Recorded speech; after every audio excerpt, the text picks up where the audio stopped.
to give you an update regarding my commission. So, last week, last Wednesday, nag-follow up ako sa admin. But, sabi niya sa akin na she cannot commit when will be my check will be released.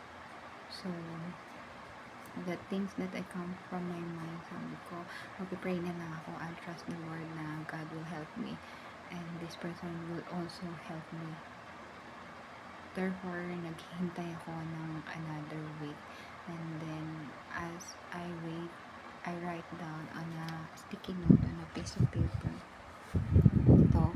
So, kung mababasa niyo, check will be released on Wednesday.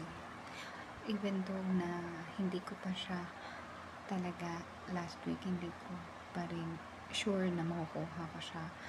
But today, Wednesday, tumawag sa akin yung admin at may check-in na tayo. Therefore, you can pick up yung check-in tomorrow, Thursday.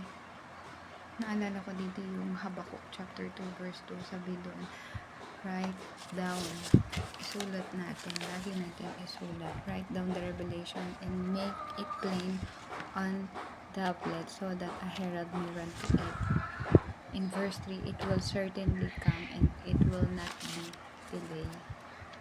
Totoo yung salita ng Panginoon, guys, na if you want something in your life, you write it down and claim it by the power of Jesus, by the power of God. Ibibigay niya yun sa atin in His perfect timing. Hindi siya madedelay. It will come. It will surely come.